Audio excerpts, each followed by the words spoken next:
Welcome to competition गुरु। जैसा कि आप जानते हैं कि एसएसए चंडीगढ़ टीजीटी एग्जाम हो चुका है आपका मैथमेटिक्स का, ठीक है। और हम आज यहाँ पे इसके सॉल्यूशन डिस्कस करेंगे। जो भी पार्ट बी में मैथमेटिक्स के जो भी सॉल्यूशन है कंपटीशन गुरु में, हम इनको आपको सॉल्व करके बता रहे हैं, जो कि एग्ज़ाम आपका 8 और जनवरी 2023 को कंडक्ट हुआ है, ठीक है। जैसा कि आप जानते हैं कि आप कंपटीशन गुरु के जो कोर्सेज है उनको परचेज कर सकते हैं। ऑनलाइन और ऑफलाइन क्लासेस यहाँ पे प्रेजेंट की जाती है, ठीक है। आप इनको परचेज कर सकते हैं। इन नंबर्स पर कॉल करके आप इंफॉर्मेशन यहाँ से ले सकते हैं। तो जैसा कि आप जानते हैं कि पार्ट बी में 47 क्वेश्चन से लेके 47th क्वेश्चन से लेके 80th तक जो थे क्वेश्चन आपके मैथमेटिक्स के थे, उन सभी को वन बाय वन डिस्कस करेंगे। तो first question is the sum of all the numbers from formed by using the digits 7, 8 and 9, ठीक है। इन डिजिट से जो आपके पास नंबर्स बनेगा, ठीक है, जितने भी नंबर्स है आपके पास जो इन डिजिट का यूज़ करके बनेंगे 7, 8, 9 का, उनका सम कितना होगा ये आपको बताना है। अब देखिए ऐसे कितने नंबर है जो 7, 8, 9 से बन सकते हैं आपके पास, ठीक है। 7, 8, 9 से कितने नंबर आपके पास बन सकते हैं, देखिए यूनिट प्लेस पे देखिए 7, 8, 9, ठीक है। यूनिट प्लेस पे आपके पास 7 और 8, 9, 7, 8 कुछ भी हो सकता है, ठीक है। और यहाँ पर जो आपके पास दो प्लेसेस बचेंगे उनके कितने कॉम्बिनेशन बन सकते हैं, 2 फैक्टोरियल, ठीक है, 2 फैक्टोरियल। तो 9, 7, 8 जो है आपके पास 2 बार आएगा, ठीक है। 9, 7, 8 जो है आपके पास 2 बार आएगा, क्लियर है। यहाँ पर 7, 8 इसके साथ साथ में क्या हो सकता है, और 9 के साथ में 8, 7 भी हो सकता है। यहाँ पर 8, 9 और यहाँ पर 9, 8 भी हो सकता है। यहाँ पर आपके पास 7, 9 और 9, 7 भी हो सकता है। तो ये वो नंबर्स है जो इन सब का यूज़ करके बन सकते हैं। तो इनका सम आपको फाइंड करना होता है। इनका सम आपको फाइंड करने के लिए क्या है कि ऐसे जितने भी डिजिट्स है, 3 डिजिट नंबर जो इनका यूज़ करके बनते हैं 7, 8 और 9 का, वो कितने हैं। तो जैसा कि आप देख पा रहे होंगे कि 7, 8, 9 जो है आपके पास 2 बार ऐड हो रहा होगा, ठीक है। 7, 8, 9 जो है वो 2 बार ऐड हो रहा होगा, ठीक है। तो इंटू 2 हमने कर दिया, 7 + 8 + 9 इंटू 2 कर दिया, क्योंकि 2 बार ऐड हो रहा है। और सेकंड राउंड में भी देखिए यही आपके पास रहेगा, लेकिन जब यूनिट प्लेस पर आप करेंगे तो इसको क्या करना पड़ेगा, आपको 1 से मल्टीप्लाई करना पड़ेगा, ठीक है। अब जब 10th प्लेस पर आप इनको ऐड कर रहे हैं तो 10 से करना पड़ेगा, जब 100 प्लेस पर कर रहे हैं तो 100 से करना पड़ेगा। तो जैसा कि आप जानते हैं कि इसके लिए फॉर्मूला जो बनेगा that will B 7 + 8 + 9 into 2 + 1 into 1 into sorry 1, 1, 1, इस तरह से। तो यहाँ से जो भी आपके पास आंसर आएगा वो आपका ट्रू ऑप्शन हो जाएगा। देखिए 7 + 8 आपके पास कितना होता है, 15, 15 + 9 जो है आपके पास कितना हो जाएगा, 15 + 9 you will be getting 24, 24 into 2 into 1, 1, 1, ये आपके पास आ जाएगा 5328, ठीक है। दिस इज 5328, यहाँ से आप देख सकते हैं। तो इसका आंसर आपके पास आएगा 5328, ठीक है, 5328। तो ऑप्शन सी इसका करेक्ट हो जाएगा। कैसे किया, हमने नंबर देखा, क्योंकि ये 2 बार मल्टीप्लाई होंगे। यूनिट प्लेस के लिए 1 से मल्टीप्लाई करना पड़ेगा, ऐड करना पड़ेगा 10 से मल्टीप्लाई करके, क्योंकि 10th प्लेस और 100 प्लेस, इसको आप जानते होंगे। ये आपके पास बहुत ही फेमस क्वेश्चन होता है, clear, this is a famous question. Next देखिए, नेक्स्ट क्वेश्चन आपका था कि what is the descending order of, ठीक है, descending order of these 3 numbers, ठीक है। इन 3 नंबर्स का जो डिसेंडिंग ऑर्डर होगा वो कैसे है। तो देखिए सबसे पहले तो इन 2 नंबर्स को कंपेयर कर लीजिए, ठीक है। इन 2 नंबर्स को कैसे कंपेयर करेंगे आप, तो इनके पावर्स को सेम कर देंगे। पहले तो इनकी पावर को सेम करने के लिए आपको क्या करना पड़ेगा, देखिए 2 और 3 का जो एलसीएम होता है वो 6 होता है। तो 6 इन दोनों की पावर कर देंगे अगर, देखिए 2⁻1/2 में वही रिलेशन होगा जो इनके पावर्स में होगा, ठीक है। अगर कोई ए और बी आपके पास नंबर है, ए ग्रेटर देन बी अगर है, तो ए की अगर कोई पॉजिटिव पावर आप करते हैं तो बी की भी अगर कोई पॉजिटिव पावर आप करें तो उनके बीच में भी सेम ही रिलेशन होगा। a⁻m will also be greater to b⁻m, ठीक है। तो यहाँ पर पावर 6 अगर दोनों की करेंगे तो देखिए क्या आएगा, 6 पावर क्यों किया, क्योंकि 2 और 3 का जो एलसीएम आपके पास था दैट वाज 6, ठीक है। तो यहाँ से देखिए इट बिकम्स 2⁻3 और ये आपके पास बन जाएगा, कैंसिल हुआ तो 3 यहाँ पे आया, और ये बन जाएगा 3⁻2। इनमें से ग्रेटर कौन सा है, 3⁻2, ठीक है। 3⁻2 जो है ग्रेटर है। इसका मतलब यहाँ पे इनइक्वालिटी इस तरह से होगी कि 3⁻1/3 इज ग्रेटर देन 2⁻1/2, ठीक है, इस तरह से आएगा। अब देखिए इस तरह का कौन सा ऑप्शन है, इस तरह का कौन सा ऑप्शन है जिसमें 3:1/3 को ग्रेटर बताया गया है, ठीक है। तो एक तो आपके पास ये ऑप्शन है जिसमें 3:1/3 को ग्रेटर बताया गया है, और एक वाला ऑप्शन, एक ये ऑप्शन है। तो इन दोनों ऑप्शन में से आपको चूज करना होगा कि कौन सा ऑप्शन ग्रेटर है, ठीक है, कौन सा ऑप्शन जो है करेक्ट यहाँ पे होगा, सॉरी, ठीक है। तो अब इसके लिए क्या करेंगे, आप इन दोनों ऑप्शन को कंपेयर कर लेंगे, ठीक है। क्या 2:1/2 इससे ग्रेटर है, ठीक है, या लेस है। तो देखिए 2:1/2 है और 5:1/5 है। इनका एलसीएम क्या आएगा, देखिए इनका एलसीएम 10 आएगा, पावर 10 यहाँ पर करेंगे, पावर 10 यहाँ पर करेंगे, और यहाँ पर भी पावर 10 करेंगे, तो ये क्या हो जाएगा, देखिए ये 2⁵ हो जाएगा, ठीक है, ये 2⁵ हो जाएगा, और यहाँ पर आपके पास क्या हो जाएगा, ठीक है, यहाँ पर आपके पास 5⁵2 हो जाएगा। तो इनमें से ग्रेटर कौन सा है, ये वाला, ठीक है। इसका मतलब क्योंकि ये 32 हो जाएगा, ये 25 हो जाएगा, इसका मतलब 2⁵1/2 वाला जो है वो आपके पास ग्रेटर आएगा एज कम्पेयर टू दिस। तो यहाँ पर आपके पास ये वाला ऑप्शन करेक्ट हो जाएगा। देखिए दोबारा देख लीजिए इसको कैसे किया। सबसे पहले 2⁵1/2 और 3⁵1/3 इनको कंपेयर करेंगे, तो इनकी पावर 6 आपको करना पड़ा है। इन दोनों की पावर जब 6 आपने किया तो आपके पास क्या आया, यहाँ पे 2:3 आ गया और यहाँ पर 3:2। इनमें से ये ग्रेटर है, तो यहाँ पर आपको क्या मिला कि 2:1/2 इज लेस देन 3:1/3। अब इन दोनों को आप कंपेयर कर सकते हो, ठीक है, इन दोनों को आप कंपेयर कर सकते हो।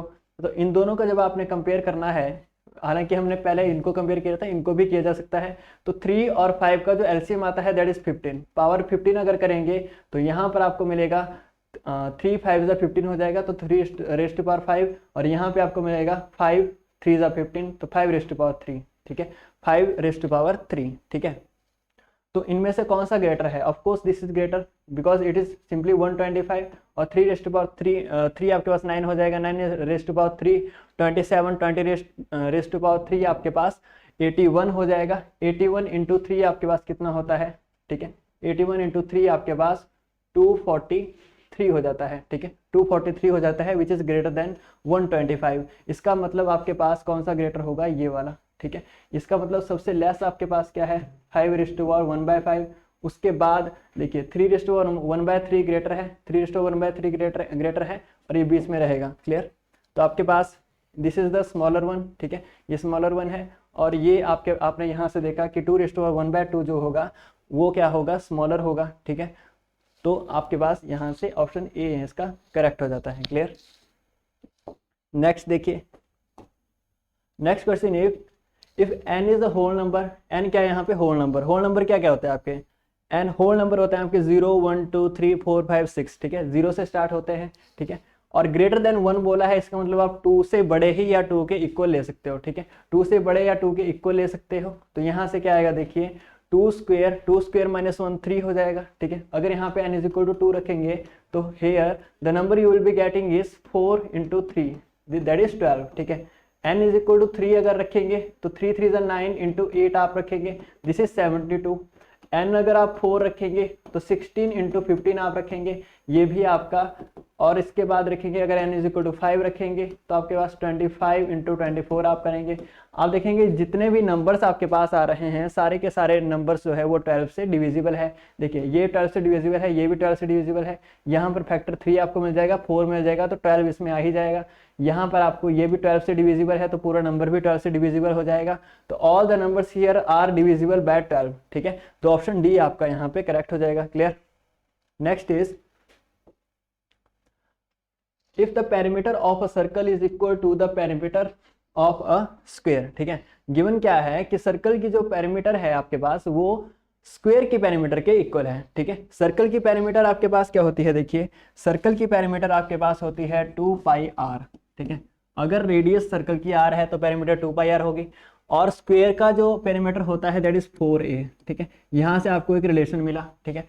आपको पूछा है then their area are in the ratio, उनके एरियाज की क्या रेशो होगी, ठीक है। ये इक्वल है तो एरियाज की रेशो आपसे पूछी है, क्लियर। देखिए सर्कल का जो एरिया होता है दैट इज πr², ठीक है, और जो स्क्वायर का एरिया होता है दैट इज a², ठीक है, दैट इज a²। तो यहाँ से आप देख सकते हैं कि आपके पास जो r आएगा, या तो आप देख लीजिए यहाँ से a² कितना आ जाएगा, देखिए स्क्वायर अगर यहाँ पे करेंगे तो आपको मिल जाएगा 4 pi square r square is equal to 16a²। ठीक है, यहाँ से आपको 16a² मिल जाएगा। इसका मतलब ए स्क्वेयर यहाँ से कितना आएगा आपके पास, देखिए ए स्क्वेयर आपके पास आएगा 1/4 पाई स्क्वेयर आर स्क्वेयर। ठीक है, 1/4 पाई स्क्वेयर आर स्क्वेयर। ठीक है, आपने क्या किया, स्क्वेयर दोनों साइड किया, 4 pi square r square is equal to 16a², और ए स्क्वेयर आपके पास कितना आ गया, 4 pi square r square over 16, that is 1/4 pi square r square. अब इस वैल्यू को ए स्क्वेयर की यहाँ रख देंगे, तो 4 पाई आर स्क्वेयर, और यहाँ पे ए स्क्वेयर की जगह रखेंगे 1/4 पाई स्क्वेयर आर स्क्वेयर। देखिए आर स्क्वेयर से आर स्क्वेयर कैंसिल हो जाएगा। ठीक है, एक पाई से एक पाई कैंसिल हो जाएगा, तो यहाँ पर एक ही पाई बचेगा, तो रेशो जो आएगी दैट इज 1:1/4 पाई। ठीक है, 1:1/4 पाई, मतलब रेशो आपके पास आएगी 1/, ठीक है, 1/1/4, 1/4 के लिए यहाँ पर 4 ऊपर चला जाएगा, बाय पाई। ठीक है, what is pi, pi is 22/7। ठीक है, दिस इज 22/7, तो इसको आप कैंसिल कर सकते हैं, दिस इज 2 11, तो दिस इज 14/11, तो रेशियो इज 14:11। ठीक है, 14:11, तो ऑप्शन सी आपका यहाँ पे करेक्ट हो जाएगा। I hope it is clear कि ऑप्शन सी आपका यहाँ पे करेक्ट हो जाएगा। क्लियर। नेक्स्ट देखिए, area of a circle, a square and an equilateral triangle are equal. देखो आपको क्या दिया है कि कोई सर्कल है जिसका एरिया स्क्वायर के एरिया के इक्वल है और इक्विलेटरल ट्राइंगल के एरिया के इक्वल है। ठीक है, और पेरीमीटर ऑफ द सर्कल को इन्होंने क्या कहा है, सी। सर्कल की पेरीमीटर अगर सी है, एस आपके पास स्क्वायर की पैरामीटर है और टी ट्राइंगल की पैरामीटर है, तो आपको रिलेशन बताना है सी, टी और एस में। ठीक है, देखो सबसे पहले गिवन जो है उससे अप्रोच करेंगे। ठीक है, जो भी क्वेश्चन में गिवन है उससे अप्रोच करेंगे क्वेश्चन को। तो सर क्वेश्चन में क्या गिवन है, एरिया ऑफ द सर्कल जो है, एरिया ऑफ द सर्कल क्या होता है, देखिए एरिया ऑफ द सर्कल होता है आपके पास पाई आर स्क्वायर। ठीक है, area of the circle is pi r square. Area of square क्या होता है, that is equal to a square, and that is equal to equilateral triangle का एरिया जो होता है, उसके लिए ध्यान रखिएगा फॉर्मूला होता है √3/4 इंटू साइड स्क्वायर। ठीक है, साइड अगर बी हम मान लेते हैं इक्विलेटरल ट्राइंगल की, तो बी स्क्वायर हो जाएगा। इसको ध्यान रखिएगा कि √3/4 बी स्क्वायर जो है वो इक्विलेटरल ट्राइंगल का एरिया होता है आपके पास। ठीक है, तो यहाँ से ये आपको गिवन है। ठीक है, और आपको बताना क्या है कि सी, एस और टी में क्या रिलेशन है। ठीक है, अब सी देखिए क्या आएगा, what is this, this is parameter of circle, this is parameter of circle, तो दिस इज 2πr। ठीक है, 2πr, और अब देखिए आपके पास क्या आएगा, एस क्या आएगा, parameter of square that is 4a, और टी आपके पास क्या आएगा, ट्राइंगल की पैरामीटर। अगर इक्विलेटरल ट्राइंगल है तो सारी की सारी साइड्स उसके इक्वल होंगी, फाइन, सारी की सारी साइड्स इक्वल होंगी, तो 4b हो जाएगा, सॉरी 3b हो जाएगा, b plus b plus b, तीन साइड्स ट्राइंगल में होती है, तो दैट इज 3b। ठीक है, अब इस रिलेशन का यूज करके आपको बताना है कि इनमें से कौन सा ग्रेटर होगा। अब देखिए आप देख रहे होंगे कि हर जगह स्क्वायर स्क्वायर स्क्वायर यहाँ पे है, तो इसका भी स्क्वायर कर लीजिए, फिर उनके स्क्वायर्स को कंपेयर करके आपको पता चल जाएगा कि कौन सा यहाँ पर ग्रेटर था। तो देखिए यहाँ से सी स्क्वायर आपके पास क्या आएगा, 4 पाई स्क्वायर आर स्क्वायर। ठीक है, और यहाँ से एस स्क्वायर आपके पास आ जाएगा 16a स्क्वायर। ठीक है, और यहाँ से T square you will have 9b square. ठीक है, 9b स्क्वायर। अब सबको ए स्क्वायर की फॉर्मेट में लिख देंगे। ठीक है, सबको ए स्क्वायर की फॉर्मेट में लिख देंगे। ठीक है, यहाँ से देखो आपको क्या मिला कि पाई आर स्क्वायर जो होता है वो ए स्क्वायर के इक्वल होता है। तो यहाँ से क्या करेंगे आप, देखिए जहां पर पाई आर स्क्वायर है वहां पर ए स्क्वायर लिख देंगे। ठीक है, 4 पाई वैसे ही बच जाएगा। ठीक है, एक और पाई यहाँ पे था क्योंकि स्क्वायर है, तो साथ में ए स्क्वायर कर देंगे। ठीक है, तो ये ए स्क्वायर के बराबर हुआ, ये 16a स्क्वायर ही है। ठीक है, ये 16a स्क्वायर ही है। और देखिए यहाँ से बी स्क्वायर की वैल्यू जो है क्या आ जाएगी, जब इन दोनों को कंपेयर आप कर रहे होंगे। ठीक है, इन दोनों को जब आप कंपेयर करेंगे तो बी स्क्वायर की वैल्यू आपके पास क्या आएगी, b square will be 4 pi r square upon √3। ठीक है, बी स्क्वायर क्या हो जाएगा, 4 पाई आर स्क्वायर अपॉन √3, तो यहाँ पर रख देंगे वैल्यू, तो 9 into 4 pi r square upon √3 आपके पास आ जाएगा। ठीक है, और देखिए 3 इंटू 3 9 को लिख पाएंगे, तो ये कैंसिल होके √3 जो है 3 को कैंसिल करेगा, and 3 into 4 into pi r square आपके पास आ जाएगा। ठीक है, पाई आर स्क्वायर आपके पास आ जाएगा। क्लियर, ये आपके पास आ रहा होगा यहाँ पे। क्लियर है, तो देखिए 3 4 12। ठीक है, 12 √3 12 under root 3 pi r square, ये आपके पास आ जाएगी वैल्यू किसकी, पाई आर स्क्वायर की फॉर्म में आ जाएगी। क्लियर है?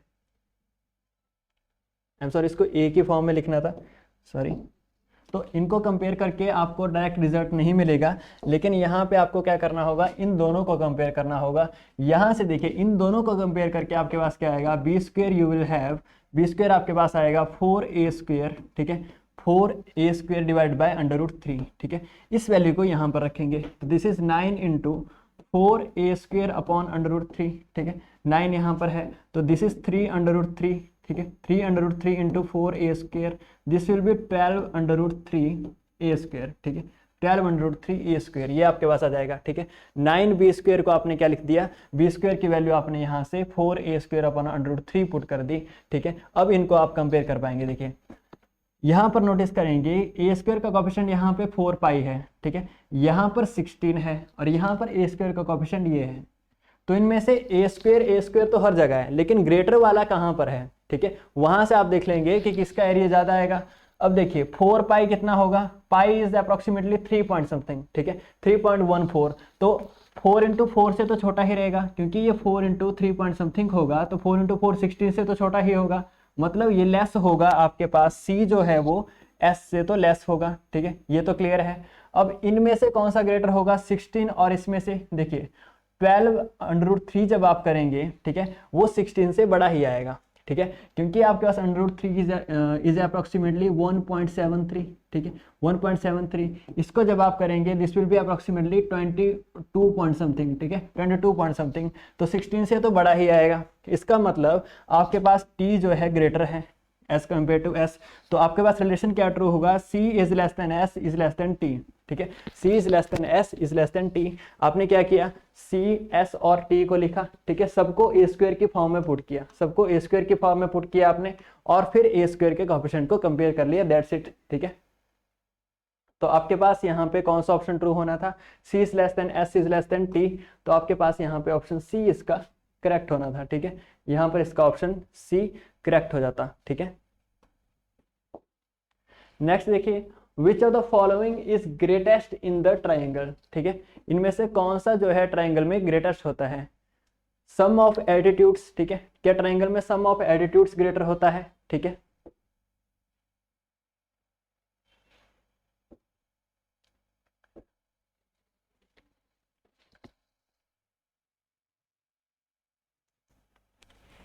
So your question is which one of the following is the greatest in the triangle। तो किसी ट्रायंगल में इनमें से कौन सा ग्रेटर होता है, क्या सम ऑफ एटीट्यूड्स ग्रेटर होता है, या सम ऑफ एंगल बाइसेक्टर्स, ठीक है, या तो सम ऑफ मीडियंस, या तो पैरामीटर। तो देखिए ट्रायंगल आपके पास अगर है, देखिए ट्रायंगल अगर आपके पास है तो इसमें एटीट्यूड्स का मीनिंग क्या होता है, एटीट्यूड्स होते हैं परपेंडिकुलर जो आप अपोजिट साइड्स पे ड्रॉ करते हो किसी वर्टेक्स से, ठीक है, उनको एटीट्यूड आप कहते हो, ठीक है, उनको एटीट्यूड कहते हो आप, ठीक है। तो इनमें से कौन सा ग्रेटर होगा कि ये आपसे पूछा जाता है। देखिए अगर ये एक ट्रायंगल ए बी सी है और इसके एटीट्यूड्स जो है ये इस पॉइंट पर कर रहे हैं डी ई एफ, तो ये पूछ रहे हैं कि इनमें से कौन सा ग्रेटर होगा। क्या आप एटीट्यूड्स की लेंथ को एटीट्यूड्स की जो लेंथ है उनको सम करके आपको ग्रेटर नंबर मिलेगा, या ट्रायंगल की जो साइड्स है उनको सम करके ग्रेटर मिलेगा, या एंगल बाइसेक्टर को। एंगल बाइसेक्टर क्या होता है, मान लीजिए यहाँ पर कोई एंगल है तो आप इस एंगल को बाइसेक्ट करने के लिए जो लाइन लगाएंगे कि ये एंगल इक्वल पार्ट्स में डिवाइड हो जाए, ये आपका मीडियन के सेम भी हो सकता है, डिफरेंट भी हो सकता है। तो कौन सा ग्रेटर होता है, आपको रिजल्ट पता होगा कि पैरामीटर का जो सम है वो सबसे ग्रेटर होता है, because this is the outer most side. बाकी जितनी भी साइड्स होंगी ये आप इजिली प्रूव कर सकते हो कि ये इससे छोटी ही होंगी। तो पैरामीटर जो है ट्रायंगल की सभी से ग्रेटर होती है, ठीक है। Parameter of the triangle is always greater then all of them. Clear? So this is just a next is the axis of the parabola y square is equal to 4x plus 2y minus 11 is represented by the equation, ठीक है। तो axis of the parabola क्या होता है, देखिए parabola आपके पास होता है इस टाइप का, ठीक है, either this kind of parabola or you can say parabola can be of this kind, ठीक है, डाउनवर्ड पैराबोला और राइट पैराबोला, ठीक है। चार टाइप के आपके पास पैराबोला होते हैं अगर उनका वर्टेक्स 0 0 पे हो और एक्सिस आपके पास जो यहाँ पे एक्स एक्सिस या वाई एक्सिस पर हो। लेकिन आपके पैराबोला इस तरह से भी हो सकते हैं, ठीक है, पैराबोला आपके इस तरह से भी हो सकते हैं जिनके वर्टेक्स सेंटर पर ना हो, ठीक है, और उनकी एक्सिस डिफरेंट हो। तो जहां से आपका जो लाइन आपकी वर्टेक्स से पास करती है, ठीक है, वर्टेक्स से जो लाइन पास करती है उस लाइन की जो इक्वेशन होती है उसी को आप कहते हो एक्सिस ऑफ पैराबोला, ठीक है, उसी को आप एक्सिस ऑफ पैराबोला कहते हो। तो इसका जो है एक्सिस वो कैसे फाइंड करेंगे, देखिए सबसे पहले तो उसको स्टैंडर्ड फॉर्म में कन्वर्ट करेंगे। स्टैंडर्ड फॉर्म जो पैराबोला की होती है that is y minus alpha square is equal to 4a times x minus beta, ठीक है। यहाँ पर अल्फा क्या रिप्रेजेंट करता है, अल्फा रिप्रेजेंट करता है कि वर्टेक्स क्या है, अल्फा कामा बीटा यहाँ पे क्या होंगे, वर्टेक्स ऑफ द पैराबोला, ठीक है। तो इसको इस फॉर्म में अगर कन्वर्ट करना होगा तो वाई स्क्वेयर यहाँ पर है तो वाई की फॉर्म में ही रिड्यूस करना पड़ेगा। वाई स्क्वेयर प्लस 2y को पहले लिखेंगे तो 2 इंटू वाई इंटू 1 हमने लिख दिया, so that you can use the formula a square plus 2ab plus b square, ठीक है। तो +1 आप यहाँ पे करेंगे, +1 यहाँ पे करेंगे, ये आपने अपनी मर्जी से किया +1, तो उसके बाद आप लिखेंगे 4x माइनस 11, क्योंकि आपने +1 किया था तो -1 भी करना पड़ेगा, इक्वल टू 0, ठीक है। तो ये जो पार्ट है ये किस में कन्वर्ट हो गया आपके पास, this is y plus 1 whole square, ठीक है, isn't this y plus 1 whole square, yes, ठीक है। और ये आपके पास आ जाएगा 4x माइनस 12, तो you can write this as 4x minus 4x plus 12, ठीक है, माइनस 4x प्लस 12। और स्टैंडर्ड फॉर्म इसकी हो जाएगी y plus 1 whole square is equal to -4, you can take common क्योंकि आपको क्या चाहिए होता है -4a टाइम्स समथिंग, ठीक है। तो -4 टाइम्स 1 टाइम्स x माइनस 3, ठीक है, ये आपको मिल जाएगा, ठीक है। तो ये जो आपके पास पैराबोला है जो इस तरीके इक्वेशन में रिप्रेजेंट किया गया था उसका वर्टेक्स आपके पास क्या आया, उसका जो वर्टेक्स आपके पास आया that is beta comma alpha होता है, सॉरी, उसका जो वर्टेक्स आया दैट इज 3 कॉमा -1, ठीक है, 3 कॉमा -1 इसका वर्टेक्स आपके पास आता है, ठीक है।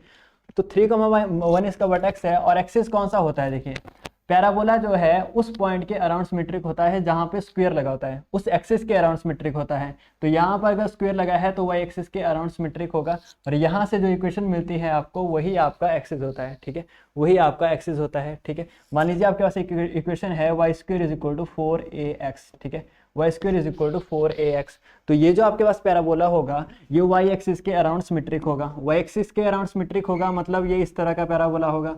इस तरह का पैराबोला होने का मीनिंग क्या है, किसकी जो इक्वेशन होगी आपके पास वो क्या आएगी, इसकी इक्वेशन यहाँ से जब आप 0 पुट करेंगे क्योंकि इसका एक्सिस जो है ये वाला होगा, y एक्सिस इसका एक्सिस होगा, ठीक है।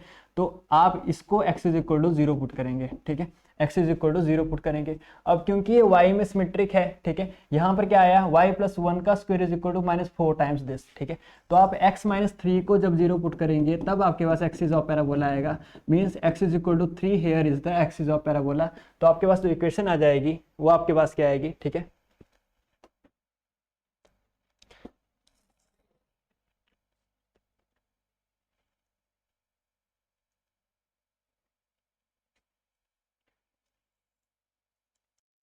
देखिए यहाँ से क्या आएगा y square plus 2 times y into 2, यहाँ को आपको यहाँ पे करना पड़ेगा क्योंकि 4x सॉरी आपको 1 यहाँ पे बनाना है तो 2y टाइम्स 1, ठीक है, 2y टाइम्स 1 आपको करना पड़ा, प्लस 1 आपने किया और -1 किया, 4x माइनस 11 -1 भी आपको करना पड़ा, तो 4x माइनस 12 यहाँ पे आ गया, तो वहाँ पे जाके -4x प्लस 12 आपको मिलेगा, ठीक है, -4x प्लस 12 आपको मिला।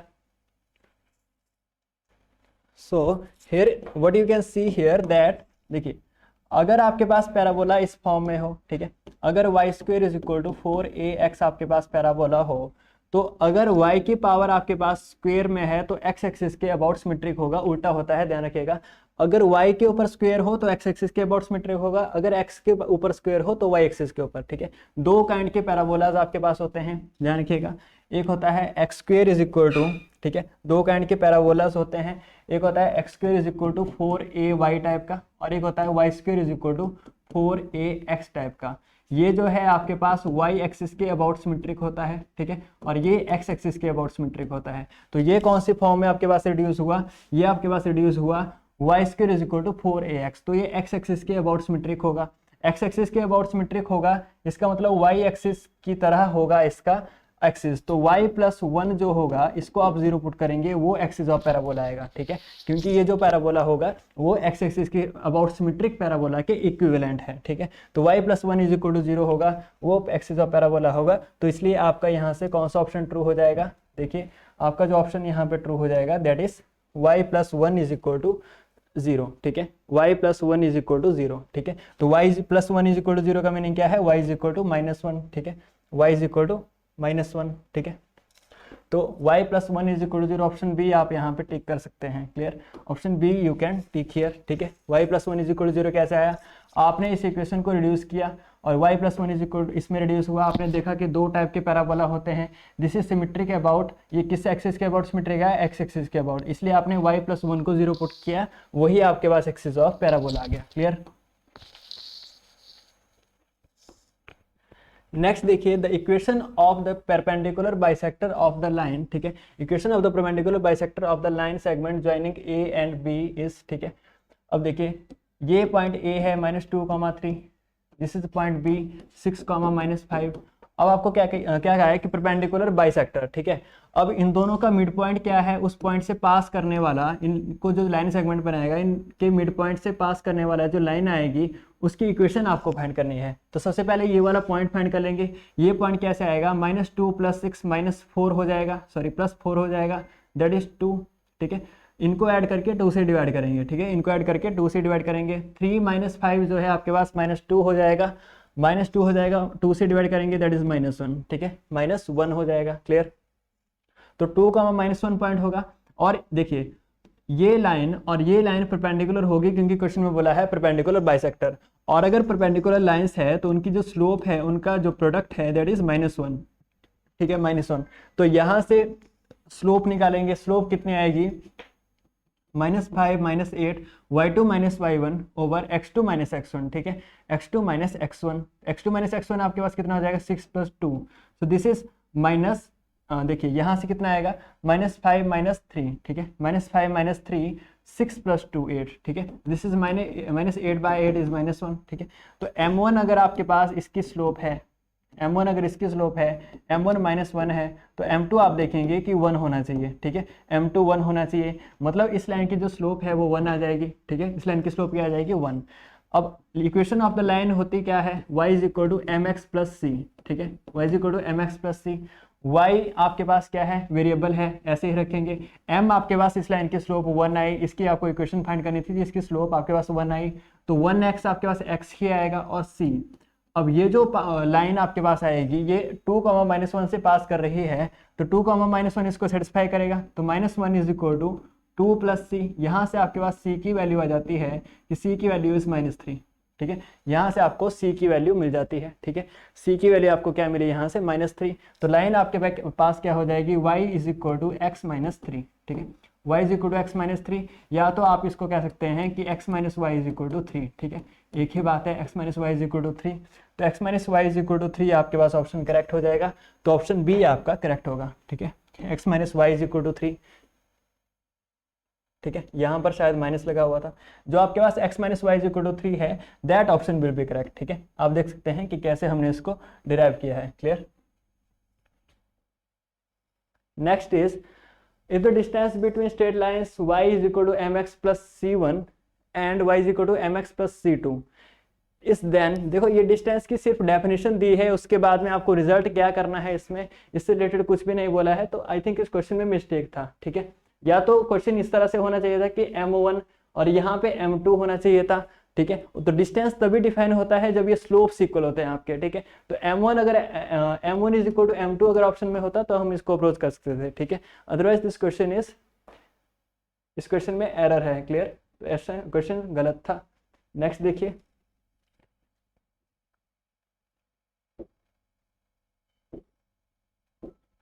Which of the following is measure of positional average, ठीक है, पोजिशनल एवरेज का मेजर इनमें से कौन सा होता है ये आपको देखना है, ठीक है, पोजिशनल एवरेज का जो मेजर होता है उनको, उसको आप मीडियन कहते हो, ठीक है, उसको क्या कहते हो आप, मीडियन, क्लियर, मीडियन को पोजिशनल एवरेज कहते हैं, ठीक है। अर्थमेटिक मीन क्या होता है, this is some a + b/2, ठीक है, ये पोजिशनल एवरेज नहीं होता। हार्मोनिक मीन भी पोजिशनल एवरेज नहीं होता। हार्मोनिक क्या मीन क्या होता है आपके पास, हार्मोनिक मीन होता है आपके पास 2/1/a + 1/b, ठीक है। ये भी पोजिशनल एवरेज नहीं होता। सिमेट्रिक मीन दो नंबर्स का आपके पास a b होता है, ठीक है। और मीडियन आपके पास क्या होता है कि अगर आपके पास गिवन डेटा है तो उसमें से मिडिल वाला चूज करते हो आप, ठीक है। मिडिल वाला चूज करते हो तो उसको मीडियन कहते हैं। तो this is positional average, option A इसका करेक्ट हो जाएगा। क्लियर, ऑप्शन ए इसका करेक्ट हो जाएगा। नेक्स्ट देखिए, if r is correlation coefficient, ठीक है। कोरिलेशन कोफिशिएंट अगर आर है तो देखिए आपने पढ़ा होगा कि जो कोरिलेशन कोफिशिएंट होता है वो आपके पास -1 और 1 के बीच में लाई करता है, ठीक है। -1 और 1 के बीच में लाई करता है। तो आपके पास यहाँ पे ऑप्शन सी करेक्ट होना था, क्योंकि ये भी सेम ही मीनिंग है कि आर मॉड इज लेस और इक्वल टू 1, एक ही बात होती है। तो ऑप्शन सी यहाँ पे आपका करेक्ट हो जाएगा। क्लियर है, आपसे पूछा था कि आर के लिए कौन सा रिलेशन यहाँ पे ट्रू होगा। क्लियर। नेक्स्ट इज ए और एक्स और बी, तीन मैट्रिसेस आपको गिवन है। मैट्रिक्स एक्स में आपको एन गिवन है, एक अननोन की वैल्यू आपको एन की फाइंड करनी है, ठीक है। और आपको साथ में क्या गिवन है, A X is equal to B. तो सिंपली सॉल्व करेंगे इसको। देखिए ए एक्स यहाँ से कितना आएगा, इन दोनों का जब मल्टीप्लाई करेंगे आप तो क्या आएगा आपके पास 2n + 4, ठीक है। 2n + 4, ठीक है, 2n + 4। और यहाँ से जब इनको मल्टीप्लाई करेंगे तो आपको मिलेगा 4n, ठीक है, 4n + 3, ठीक है, 4n + 3। This is equal to be 8 11। तो यहाँ से दो इक्वेशंस बनेंगी, दो मैट्रिसेस है, दोनों आपके पास कॉलम मैट्रिसेस है, दो एलिमेंट्स की है, दोनों को कंपेयर करेंगे। 2n + 4 = 8 होगा। तो आपके पास यहाँ से n की वैल्यू आ जाएगी, ठीक है। n की वैल्यू यहाँ से कितनी आ जाएगी, n आपके पास आ जाएगा, देखिए 4 यहाँ पे जाएगा, 2n = 2 यहाँ से आ जाएगा। और यहाँ से देखिए 4n + 3 आपके पास 11 हो जाएगा, ठीक है। It means 4n = 8। तो यहाँ से भी n की वैल्यू आपके पास 2 आ जाएगी। तो n की वैल्यू 2, ऑप्शन बी आपका यहाँ पे करेक्ट हो जाएगा। बहुत ही इजी क्वेश्चन है। Clear.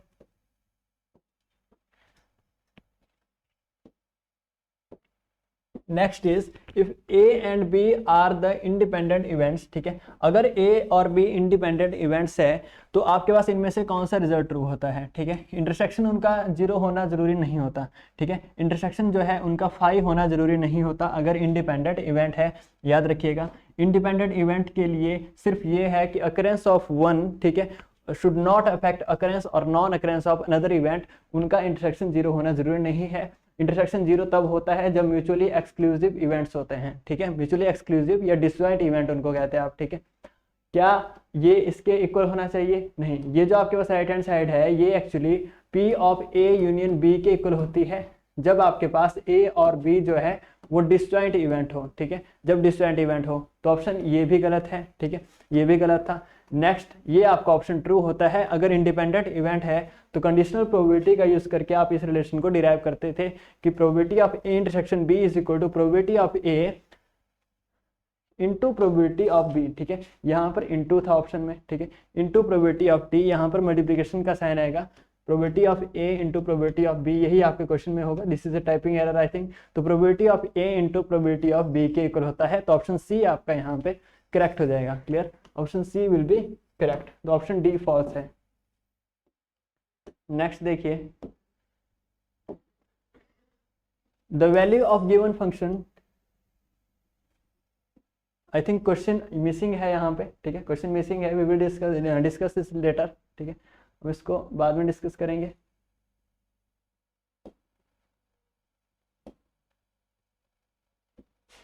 Next is principal value of tan inverse of √3 minus cot inverse minus √3, ठीक है, माइनस √3 यहाँ पर था।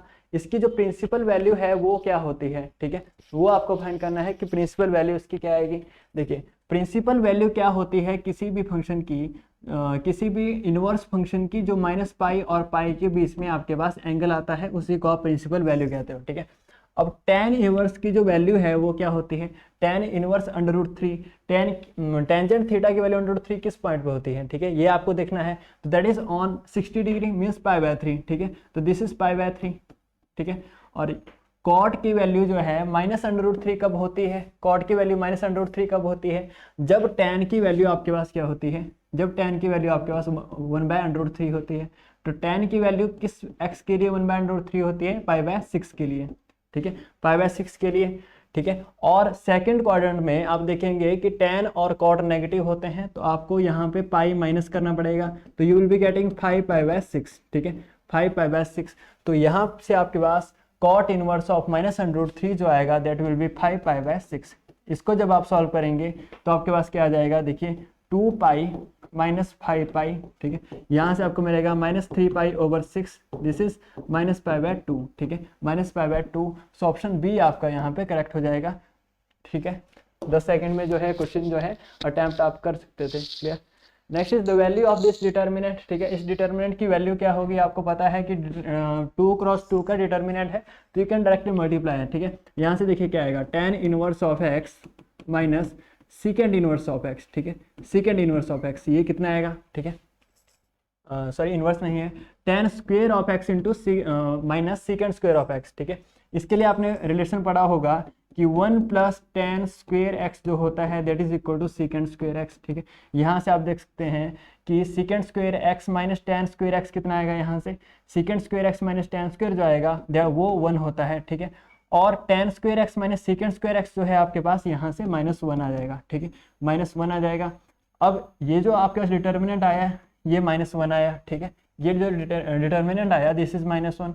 इनमें से -1 वैल्यू जो है किसकी है, ठीक है, इनमें से जो -1 वैल्यू है वो किसकी है ये आपको देखना है। तो देखिए ये तो नहीं होता -1 हमेशा, ठीक है, होता ही नहीं है, ये भी ये आपके पास 1 के इक्वल होता है, ठीक है। यहाँ से अगर आप माइनस कॉमन लेंगे तो दिस इज -1, ठीक है। तो ऑप्शन सी इसका करेक्ट हो जाएगा। क्लियर, ऑप्शन सी इसका करेक्ट हो जाएगा।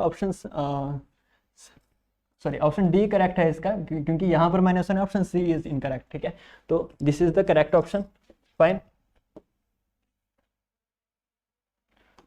ए, बी और सी इनकरेक्ट और ऑप्शन डी आपका यहाँ पे करेक्ट हो जाएगा। I hope it is clear. Next is d आपके पास बोला है 1 डिग्री, ठीक है। डी आपके पास क्या रिप्रेजेंट कर रहा है, 1 डिग्री, और आर 1 रेडियन को रिप्रेजेंट कर रहा है और जी 1 ग्रेड को रिप्रेजेंट कर रहा है। तो इनमें से कौन से ऑर्डर में होगा ये आपसे पूछा है, ठीक है। अब आपके पास देखिए आर क्या रिप्रेजेंट कर रहा है, 1 रेडियन, ठीक है। तो 1 रेडियन को आप इस तरह से रिप्रेजेंट कर लीजिए, 1 इसको सिंपली लिखेंगे। और आपके पास देखिए डी आपके पास क्या रिप्रेजेंट कर रहा है, डी इज 1 डिग्री, ठीक है, दिस इज 1 डिग्री, ठीक है,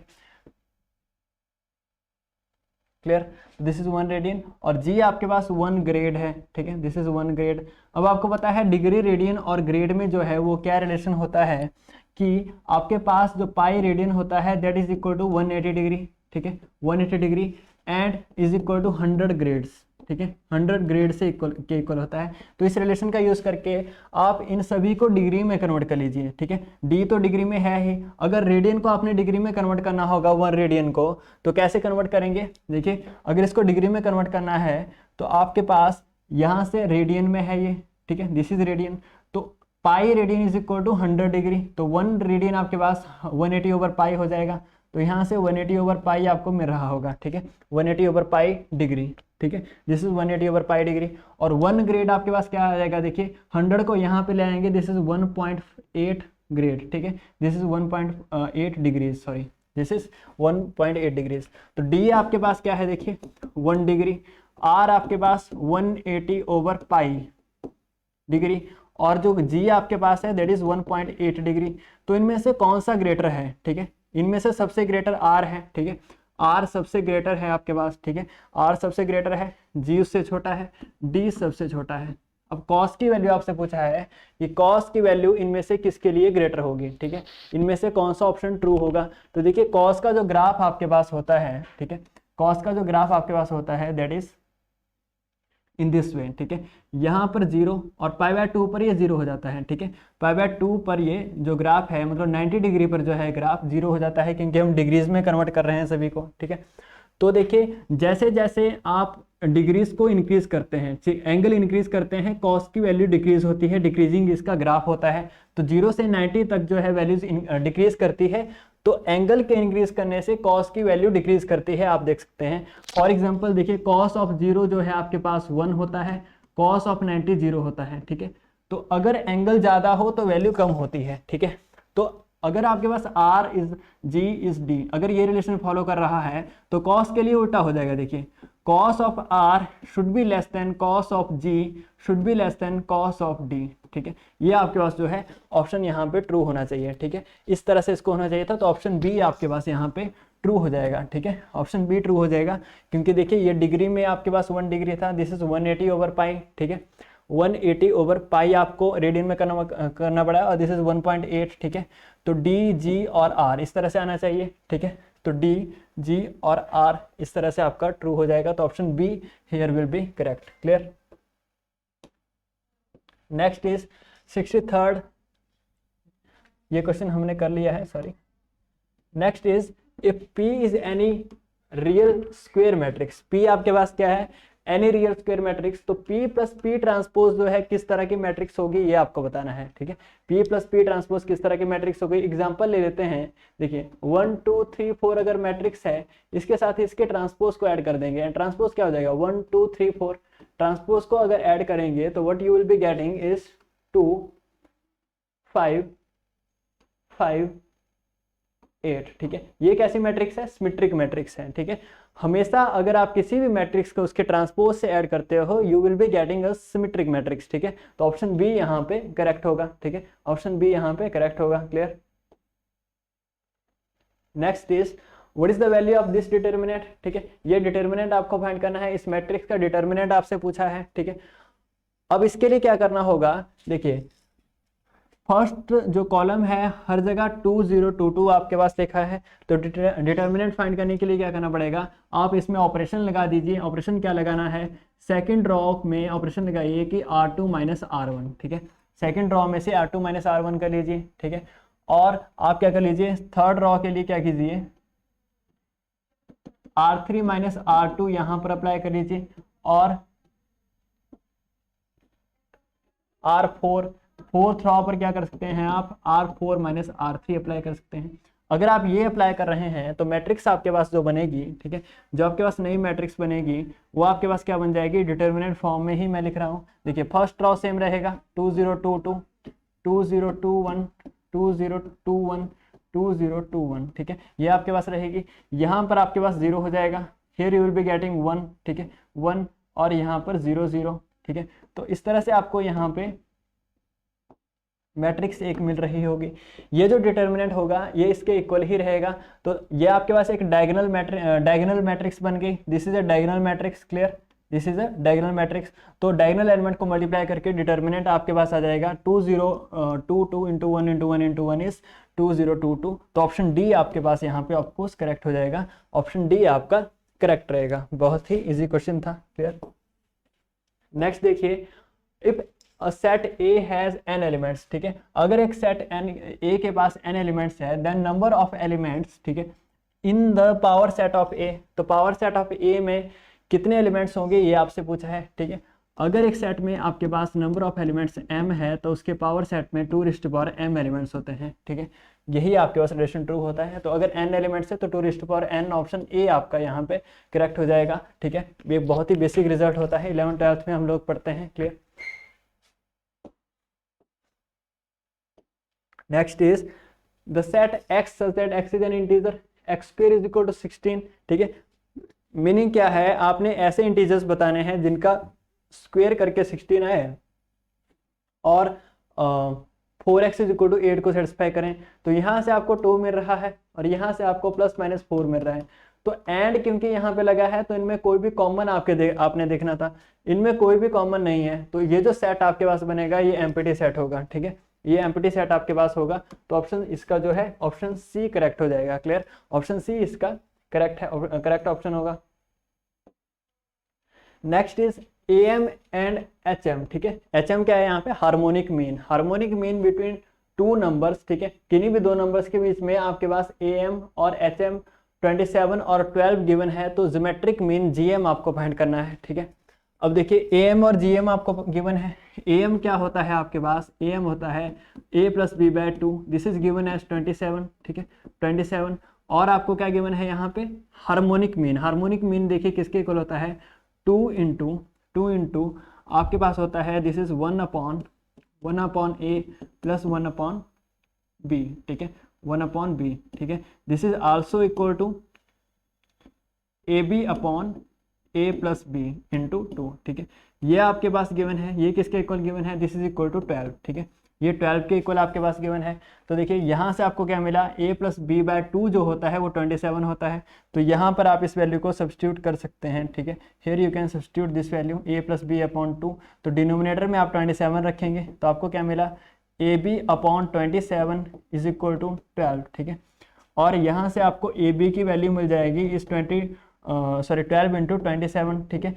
और ज्योमेट्रिक मीन आपको फाइंड करना था। ज्योमेट्रिक मीन किसके इक्वल होता है, square root of a b. Meaning आपको क्या फाइंड करना है, स्क्वायर रूट ऑफ 12 इंटू 27, ठीक है। अब इसका स्क्वायर रूट फाइंड करने के लिए आप क्या कर सकते हैं, देखिए दिस इज 4 इंटू 3, ठीक है, दिस इज 9 इंटू 3, ठीक है। इसको 4 इंटू 3 लिख दिया, इसको 9 इंटू 3 लिख दिया, पेयर बन गए। 2 का जो स्क्वायर रूट है वो 2, 4 का स्क्वायर रूट 2 होता है, ठीक है। 3 और 3 का पेयर बना, उसको 3 यहाँ पे लिख दिया।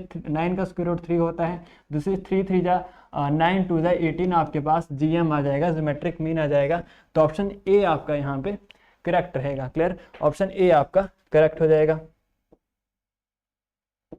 Next is if Z is the centre of a group, ठीक है। अगर Z एक सेंटर ग्रुप का सेंटर है, ठीक है। सेंटर ऑफ ए ग्रुप क्या होता है, centre of a group represent करता है set of all those elements of a group which commute with each element of group, ठीक है।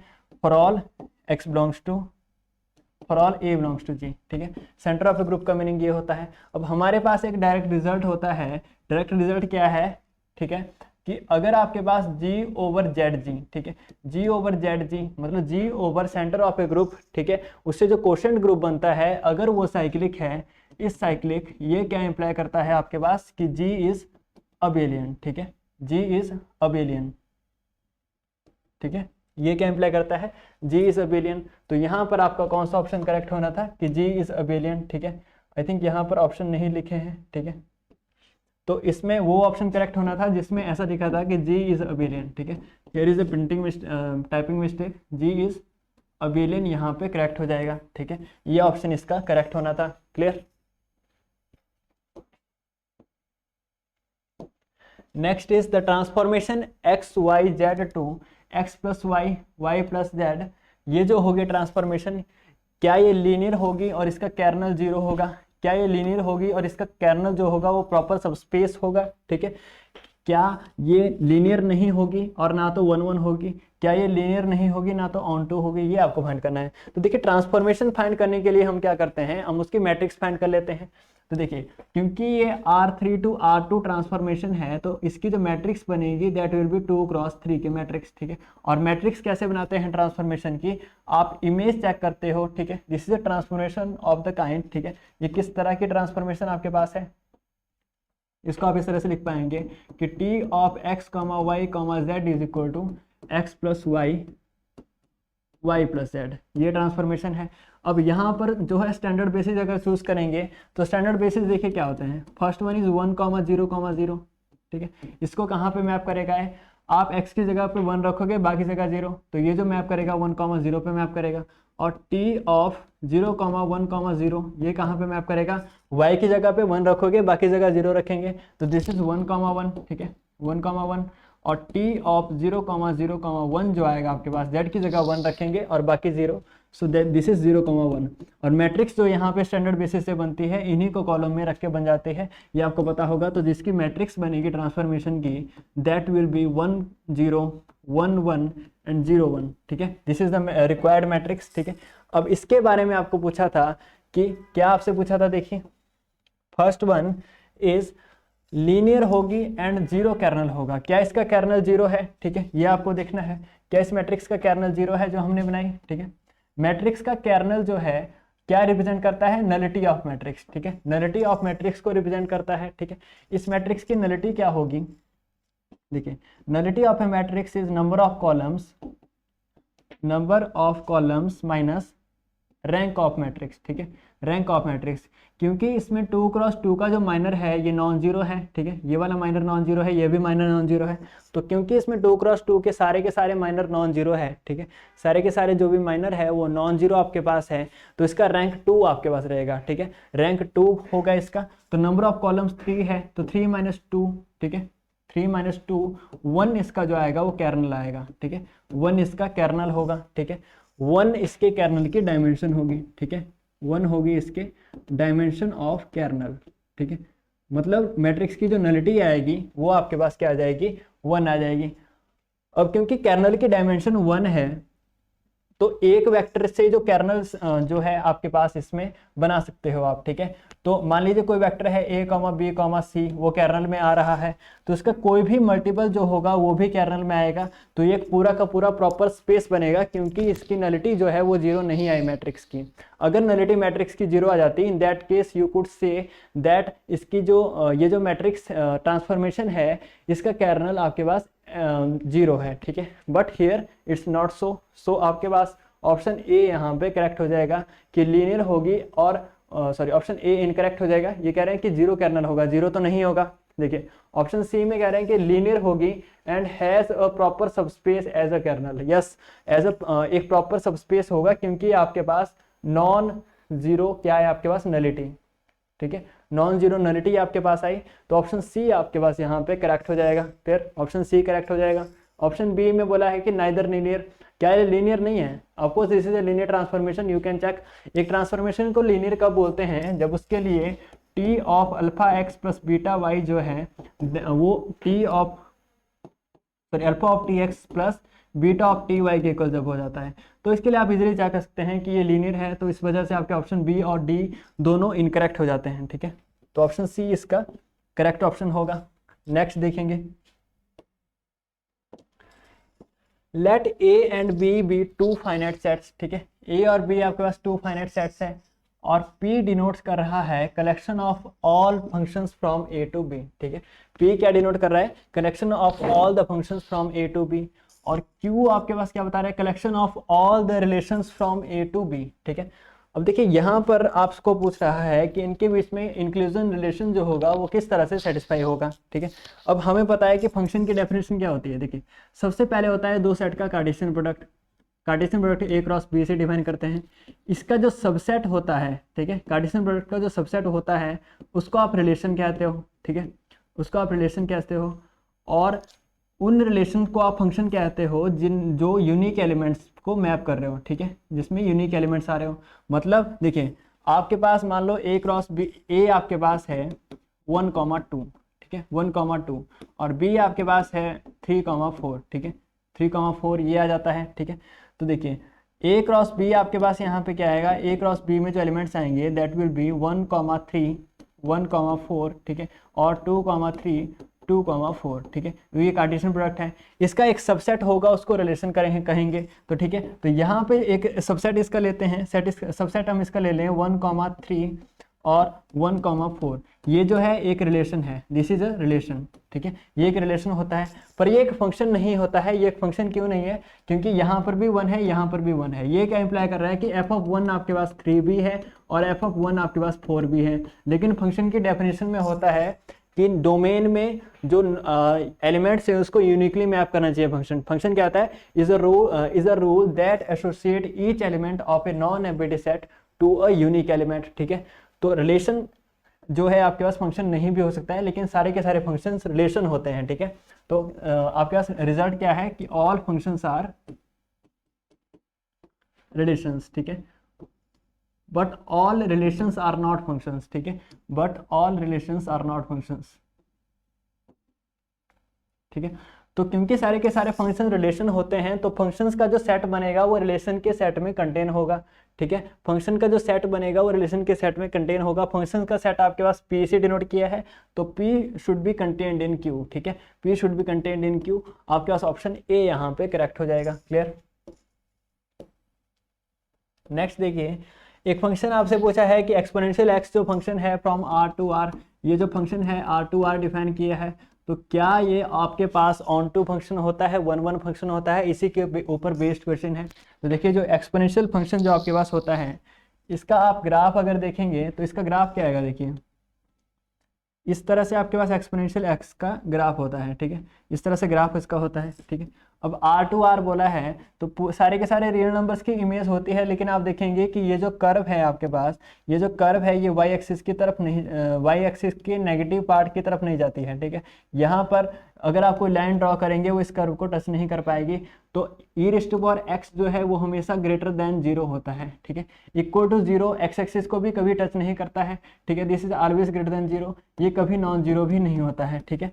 तो फंक्शन को ऑन टू कब कहते हैं, जब उसकी जो कोडोमेन है, ठीक है, जब उसकी कोडोमेन जो है वो रेंज के इक्वल आ जाती है। लेकिन यहाँ पे कोडोमेन रियल नंबर्स है और इसकी जो रेंज है यहाँ पे वो पॉजिटिव रियल नंबर्स है, ये तो दोनों इक्वल नहीं होते, तो ये ऑन टू फंक्शन तो नहीं है, ठीक है। क्या ये वन वन फंक्शन है, ठीक है, yes it is a one one function. क्यों? क्योंकि देखिए वन वन फंक्शन क्यों होगा आपके पास है, आप देखिए फंक्शन वन वन कब होता है, जब आपके पास F of X one is equal to F of X two, वो X one is equal to x two imply कर दे। तो एफ ऑफ एक्स वन यहाँ पे क्या हो जाएगा, a raise to power X one is equal to a raise to power X two, ठीक है।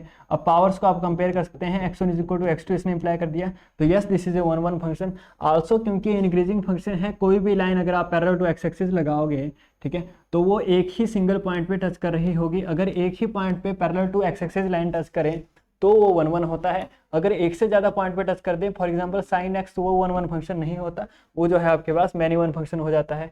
तो यहाँ पे क्या होगा, e raise to power x is a one one function but not onto function, ठीक है। ऑन टू फंक्शन नहीं होगा क्योंकि ये दोनों इक्वल नहीं थे, वन वन फंक्शन होगा क्योंकि हमने प्रूव कर दिया है, ठीक है। तो this is a one one function but not onto function, तो ऑप्शन सी आपका यहाँ पे करेक्ट रहेगा। क्लियर, ऑप्शन सी आपका करेक्ट हो जाएगा। नेक्स्ट देखिए, if A and B are two sets, ठीक है, such that A union B is equal to A intersection B, A union B आपके पास ए इंटरसेक्शन बी के इक्वल है, तो ए यूनियन बी क्या रिप्रेजेंट कर रहा है, देखिए ए यूनियन बी बोल रहा है कि ए और बी के सारे एलिमेंट्स, ठीक है। तो ए और बी के जो सारे के सारे एलिमेंट्स हैं वो यहाँ से क्या मिल रहा है आपके, A intersection B. A intersection B आपके पास क्या बताता है, वो एलिमेंट जो ए और बी दोनों में है। तो ये कह रहा है कि ए और बी के जो सारे के सारे एलिमेंट्स हैं वो ए में भी है और बी में भी है। यही मीनिंग हुआ कि ए और बी के जो सारे एलिमेंट्स है वो ए में भी है और बी में भी है। तो एक ही केस बनता है जब ए इक्वल टू बी हो जाए, ठीक है। अगर ए और बी इक्वल नहीं होंगे तो यूनियन और इंटरसेक्शन जो होंगे वो अलग अलग चीजें होंगी, वो कभी भी इक्वल नहीं हो सकते। एक ही केस है जब ए और बी आपके पास सेम ही सेट हो, तभी आपके पास यूनियन और इंटरसेक्शन इक्वल हो सकते हैं। तो ऑप्शन सी आपका यहाँ पे करेक्ट हो जाएगा। Very easy question. नेक्स्ट देखिएगा, which of the following is not a logical statement, इनमें से कौन सी लॉजिकल स्टेटमेंट नहीं है। ये कह रहे हैं कि every set is a finite set, ठीक है। तो यहाँ पे एक लॉजिक तो दे रहा है, ठीक है, कि क्योंकि हमें सेट की डेफिनेशन पता है कि this is a well defined collection of distinct objects, ठीक है। और ये कह रहा है कि फाइनाइट सेट भले ही होता नहीं है, फॉल्स स्टेटमेंट है, but still it is a logical statement, ठीक है। फॉल्स है, ये ट्रू है, ये हमें लेना देना नहीं है, but it is a logical statement. तो ऑप्शन आपसे पूछा था कि कौन सी लॉजिकल नहीं है, तो ऑप्शन ए तो आपका इनकरेक्ट हो जाता है। Clear. Next is 9 is less than 7, ठीक है। अब ये कह रहा है कि 9 7 से लेस होता है, तो yes it is a logical statement, भले ही फॉल्स स्टेटमेंट है बट लॉजिकल तो है, ठीक है। तो इलॉजिकल नहीं है ये भी, ठीक है। तो ऑप्शन बी आपका इनकरेक्ट है, ठीक है। Next is Delhi is far from here, ठीक है। ये आपके पास लॉजिकल स्टेटमेंट नहीं है, क्यों? क्योंकि ये कह रहा है Delhi is far from here, ठीक है। अब फार तो कुछ भी हो सकता है, कितना भी दूर हो सकता है। अब कितना दूर है वी कैन नॉट डिफाइन, ठीक है, ये अच्छे से डिफाइंड नहीं है, तो yes this is not a logical statement. तो ऑप्शन सी आपका यहाँ पे करेक्ट था, क्योंकि ये लॉजिकल स्टेटमेंट नहीं है। Next is the sun is a star, this is also a logical statement, तो ऑप्शन इनकरेक्ट हो जाएगा। ये क्यों लॉजिकल स्टेटमेंट है? ये कह रहे हैं सन, सन हमें पता है कि हम जो है सन किसको कहते हैं, और स्टार आप किस तरह से डिफाइन करते हो ये भी आपको पता है, और सन इज अ स्टार, ठीक है। Yes there is a logic somewhere, ठीक है, पर यहाँ पर लॉजिकल स्टेटमेंट नहीं थी, ऑप्शन सी आपका यहाँ पे करेक्ट हो जाएगा। Clear. Next is f from R to R एक फंक्शन है, ठीक है। एफ क्या है? एक फंक्शन रिप्रेजेंट कर रहा है आर टू आर, और जी एक फंक्शन है आर टू आर, जी भी एक फंक्शन है, और जी ऑफ एक्स क्या डिफाइन किया गया है? एफ ऑफ मॉड एक्स, ठीक है, एफ ऑफ मॉड एक्स, ठीक है। तो ये कह रहा है कि जी जो होगा वो is onto if f is onto, ठीक है, this is onto, g is onto if f is onto, ठीक है। तो देखिए क्या ये जरूरी है कि जी अगर एफ अगर ऑन टू हो तो जी भी ऑन टू है? क्या 1 1 होना जरूरी है उसका, क्या कॉन्टिन्यूस होना जरूरी है या डिफरेंशिएबल होना जरूरी है। तो हम एग्जाम्पल के थ्रू इसके सारे के सारे ऑप्शंस को टिक कर सकते हैं, ठीक है। एग्जाम्पल लीजिए f of x is equal to mod x का, ठीक है। मान लीजिए एफ ऑफ एक्स आपके पास एफ ऑफ एक्स को एक्स ही मान लीजिए, ठीक है। एफ ऑफ एक्स को एक्स मान लेंगे अगर, तो जी ऑफ एक्स आपके पास क्या आएगा, एफ ऑफ एक्स का मॉड, ठीक है। जी ऑफ एक्स आपके पास क्या आएगा, mod of F of x. Example हम ले सकते हैं, this is mod of x, ठीक है, ये हो जाएगा। अब देखिए जी एक्स को अगर आप देखें, दिस इज 1 1 फंक्शन, ठीक है, this is 1 1 function, also onto function, ठीक है। ऑन टू फंक्शन भी है, कॉन्टिन्यूअस भी है, डिफरेंशिएबल भी है, ठीक है। This is all kind of property को सेटिस्फाई कर रहा होगा। तो 1 1 ऑन टू कॉन्टिन्यूअस डिफरेंशिएबल सब कुछ है, लेकिन ये जो एक्स मॉड होता है आपके पास, एक्स मॉड जो है 1 1 फंक्शन नहीं होता।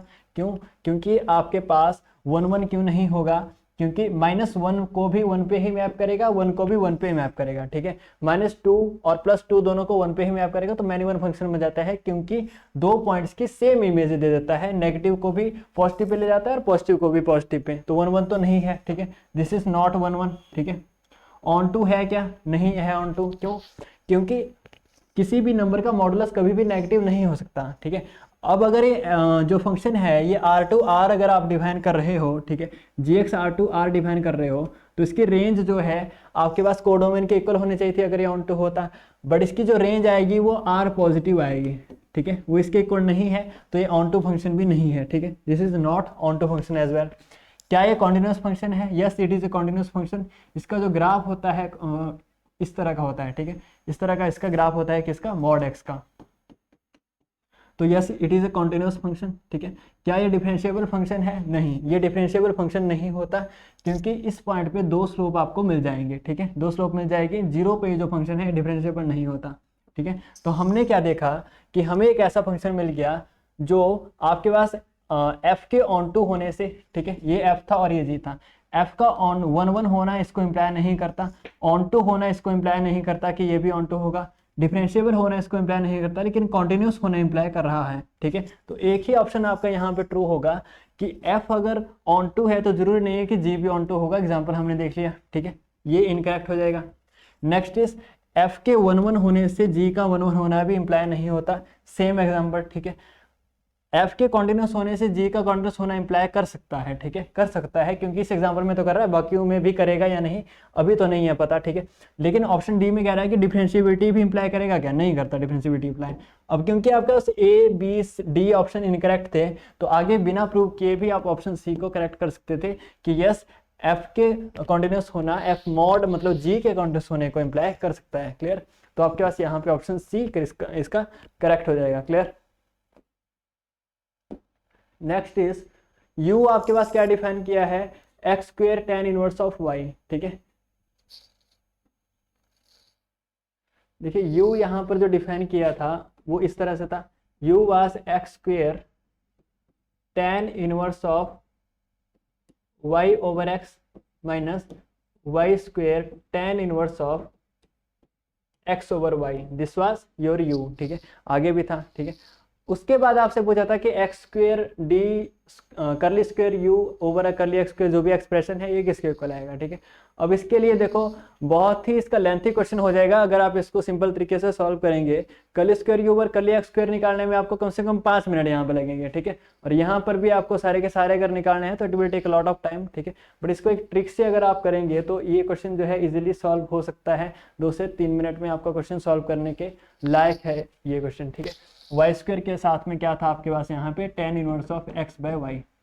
आप यहाँ पे क्या कीजिए, y को √3x पुट कर लीजिए, ठीक है, y को √3x पुट कर लीजिए, क्योंकि अगर ये रिलेशन ट्रू होना होगा तो y की और x की किसी भी रिलेशन के लिए ट्रू हो जाएगा, किसी भी कर्व के अलोंग ट्रू हो जाएगा, ठीक है। तो यहाँ से u आपके पास क्या बन जाएगा, एक्स स्क्वेयर, y की जगह पे √3x रखेंगे तो this is tan inverse of √3, ठीक है, tan inverse of √3 minus y square tan inverse of, ठीक है, tan इनवर्स ऑफ क्या हो जाएगा आपके पास यहाँ पे y की जगह पे √3x रखेंगे तो 1/√3 हो जाएगा, दिस इज 1/√3, ठीक है। तो u आपके पास यहाँ पे क्या आ जाएगा, देखिए tan इनवर्स ऑफ √3 आपके पास होता है π/3, ठीक है, दिस इज π/3, तो x स्क्वेयर इंटू π/3 ये आ जाएगा, ठीक है, और tan इनवर्स ऑफ 1/√3 π/6 हो जाता है। ठीक है, ये π/6 हो जाता है, तो x² π/3 - y² π/6 u आ जाता है आपके पास। ठीक है, अब इसी u का यूज करके हम सारे के सारे इनको निकाल लेंगे। ठीक है, तो करली स्क्वायर u ओवर करली x² कितना आएगा, पहले डेल u सॉरी करली u बाय करली x अगर हम निकालेंगे तो यहाँ से कितना आ जाएगा π/3 टाइम्स 2x। ठीक है, और ये 0 आ जाएगा। ठीक है, तो यही आपके पास क्या आ गया, करली u ओवर करली x। इस तरह से करली u ओवर करली x² भी अगर हम निकालना चाहें, ठीक है, स्क्वायर भी अगर इसका निकाल लें तो ये कितना आएगा, देखिए ये आपके पास आ जाएगा π/3 इंटू 2, ये क्या है 2π/3। अभी इसको विद रिस्पेक्ट टू x अगर डिफरेंशिएट करेंगे आप फिर से, तो x आपके पास ये कितना आ जाएगा 2π/3 ही आ जाएगा। x का डिफरेंशिएबल सॉरी डेरिवेटिव 1 आपके पास होता है। ठीक है, इसी तरह से अगर अब इसको विद रिस्पेक्ट टू y आप डिफरेंशिएट करेंगे, क्या इसको अगर निकालना चाहें आप तो आपको इसको with respect to y differentiate करना पड़ेगा, क्योंकि यहाँ पर y है ही नहीं, तो आपके पास करली स्क्वायर u ओवर करली x करली y सिंपली 0 हो जाएगा। ठीक है, और आपके पास करली u बाय करली y अब आपको कैलकुलेट करना है। ठीक है, तो वो कहाँ से आ जाएगा आपके पास, ये 0 आ जाएगा u से, और इसको ये आपके पास आएगा -2y टाइम्स π/6। ठीक है, -2y टाइम्स π/6, तो दिस इज -y π/3। ठीक है, -y π/3 आपके पास आ जाएगा। ठीक है, तो आपने यहाँ से क्या क्या निकाला, देखिए यहाँ से आप क्या क्या निकाल चुके हैं, जो जो भी आपको वहाँ पर पुट करने के लिए चाहिए था, आप सारी की सारी जो है वैल्यूज आप यहाँ से फाइंड कर चुके हो। ठीक है, तो फर्स्ट ऑफ ऑल इसको नोटिस कीजिए। ठीक है, ये आपको चाहिए था, ये आपको चाहिए था, और आपको क्या चाहिए था, करली u ओवर करली y², इसको भी निकालेंगे। ठीक है, करली u ओवर करली y², ये आपके पास आएगा -π/3। ठीक है, तो आपने ये भी वैल्यू जो है यहाँ पे फाइंड कर ली है। ठीक है, अब यहाँ पर सब्स्टिट्यूट कर देंगे, तो इस एक्सप्रेशन में सब्स्टिट्यूट करने पर ये क्या बनेगा, x² टाइम करली स्क्वायर u ओवर करली x² आपके पास क्या बन जाएगा 2π/3। ठीक है, 2π/3 हो जाएगा। ठीक है, और प्लस 2xy टाइम्स, ये तो आपने 0 कैलकुलेट किया है तो वहाँ पर सिंपली 0 रखेंगे, दिस इज सिंपली 0, और प्लस y² टाइम्स, ठीक है, y² टाइम्स क्या हो जाएगा आपके पास करली स्क्वायर u ओवर करली y², वो क्या है आपके पास -π/3। ठीक है, दैट इज -π/3। तो ये इसमें से इनमें से किसके इक्वल है, सारे ऑप्शन में से किसके इक्वल है, तो ये आपको देखना है। ठीक है, क्या ये आपके पास 0 है, ठीक है, क्या या 2u है, या u है, या 3u है। ठीक है, अब आप इसको अगर ध्यान से देखेंगे तो ये क्या है आपके पास, ठीक है, ये आपके पास क्या है, जो आपके पास यहाँ पर वैल्यू थी x² tan inverse of y/x। ठीक है, u आपने यहाँ से इस तरह से कैलकुलेट किया था, u आपके पास क्या आया था, ये आपके पास u था। ठीक है, इस u से कंपेयर करेंगे तो देखिए इनमें क्या डिफरेंस है, 2 का ही डिफरेंस है। देखिए अगर आप यहाँ से 2 कॉमन लेते हो, ठीक है, यहाँ से 2 कॉमन लेते हो तो आपके पास क्या बनेगा x² π/3 यही बचेगा। ठीक है, और माइनस यहाँ पर लिख देंगे y² टाइम्स 2 अगर कॉमन लिया है तो 2 से डिवाइड करना पड़ेगा, तो π/6 यहाँ पे हो जाएगा। ठीक है, π/6, तो देखिए आपके पास जो एक्सप्रेशन है ये 2 टाइम्स दिस u आ गया, this is what is this is 2u। ठीक है, u आपके पास क्या था x² π/3 - y² π/6, तो आपके पास जो एक्सप्रेशन आया वो सॉल्व करके 2u आता है। तो आपके पास यहाँ पे कौन सा ऑप्शन करेक्ट हो जाएगा, ऑप्शन सी आपके पास करेक्ट हो जाएगा कि ये 2u के इक्वल आएगा। क्लियर, तो आप इसको इस तरह से ट्रिक से सॉल्व कर सकते थे। आपने क्या किया, y को √3x पुट कर दिया और उसके बाद आपने सिंपली सॉल्व करके इसको निकाल दिया। क्लियर,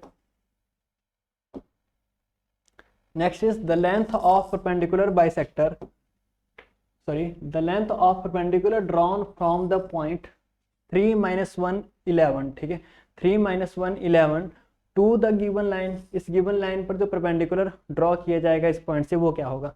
अब देखिए ये एक लाइन की इक्वेशन है स्पेस में। ठीक है, स्पेस में लाइन की इक्वेशन है 3 डायमेंशन में। ठीक है, तो यहाँ पर ये पॉइंट क्या बताता है, ठीक है, x - x1 y - y1 z - z1 over a b c, ये जो पॉइंट्स है यहाँ पर ये डायरेक्शन रेशो बता रहे हैं, डायरेक्शन रेशो बता रहे हैं, और 0 2 3 ये बता रहा है कि वो जो लाइन है वो कहाँ से पास कर रही है। ठीक है, अब आपके पास बोला है कि इस पॉइंट से इस पे एक परपेंडिकुलर ड्रॉ करेंगे, तो ये आपके लाइन है। ठीक है, अब मान लीजिए ये आपका पॉइंट है 3, -1, 11। ठीक है, अब इस लाइन से इस पे परपेंडिकुलर ड्रॉ करना है। ठीक है, मान लीजिए ये जो पॉइंट आपके पास आया ये आपके पास कोई P पॉइंट है। ठीक है, या तो Q इसको मान लीजिए, P इसको मान लीजिए, ठीक है। तो Q इसको मान लेंगे, तो ये जो पॉइंट होगा ये आपके पास इस लाइन पर लाई करेगा जिसकी इक्वेशन आपके पास गिवन है। इसकी इक्वेशन आपके पास गिवन है इक्वेशन 1, ठीक है, इसको 1 कह देंगे। तो ये जो पॉइंट Q होगा, क्योंकि ये इस लाइन पर है, ठीक है, अब ये जो होगा ये क्या कहता है कि ये रिलेशन हमेशा इक्वल रहेगा, ठीक है। ये इक्वल टू सम पैरामीटर आपके पास होता है, इक्वल टू सम पैरामीटर होता है। जैसे जैसे पैरामीटर वेरी करेगा आपके पास यहाँ पे एक्स वाई जेड की वैल्यूज वेरी कर सकती है, ठीक है। अगर एक पॉइंट को रखोगे तो आपके पास ये किसी और चीज के इक्वल आएगा, दूसरी वैल्यू को रखोगे तो किसी और के इक्वल आएगा। मतलब इस पॉइंट के लिए ये सब किसी के इक्वल आएंगे, इस पॉइंट से एक्स वाई जेड उठा के यहाँ रखोगे तो कोई और आएगा, लेकिन सारे इक्वल रहेंगे तो पैरामीटर आपके पास आएगा, ठीक है। तो किसी पर्टिकुलर पैरामीटर के लिए हम मान लेते हैं कि ये पॉइंट जो है टी पैरामीटर के लिए आपके पास है, ठीक है। तो यहाँ से आपको क्या मिला, इक्वल टू टी पुट करके x is equal to 2t आपको मिला। y आपको यहाँ पे क्या मिला, 3t प्लस 2, ठीक है। आपने क्या किया, सबसे पहले इसको कंपेयर किया, फिर इसको कंपेयर किया, फिर इसको कंपेयर किया, ठीक है। तो x is equal to 2t, y is equal to 3t plus 2, इस तरह से z is equal to 4t plus 3 आपके पास आ रहा है, ठीक है। तो आप मान लेते हैं कि this is the point Q, ठीक है। तो Q पॉइंट आपने क्या मान लिया, ये वाला पॉइंट। तो Q आपने इस पॉइंट को मान लिया कि इसको 2t, 3t plus 2, 4t plus 3, इस पॉइंट को आपने मान लिया। और आपके पास क्या गिवन है, देखिए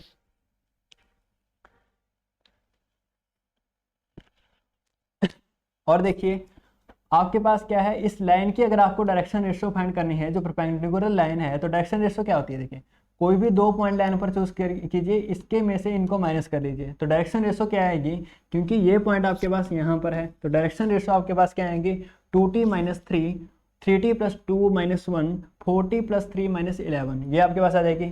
तो डायरेक्शन रेशियो जो आपके पास आएगी, direction ratio of this line, ठीक है, पी क्यू लाइन की जो डायरेक्शन रेशियो आपके पास आएंगी, वो आपके पास आएंगी 2t minus 3, comma direction ratio को आप इस तरह से लिखते हैं ब्रैकेट लगा के, 2t minus 3, comma 3t plus 2 minus 1, ठीक है, माइनस माइनस 1 प्लस 1 हो जाएगा, ठीक है। तो दिस इज 3t प्लस 3, ठीक है, दिस इज 3t प्लस 3 आपके पास हो जाएगा, 4t प्लस 3 माइनस 11, ठीक है।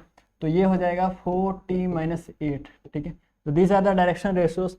अब देखिए क्योंकि ये दोनों लाइंस जो है परपेंडिकुलर है, तो इनकी डायरेक्शन रेशियो जो है उनका डॉट प्रोडक्ट जब आप करोगे तो वो 0 आना चाहिए।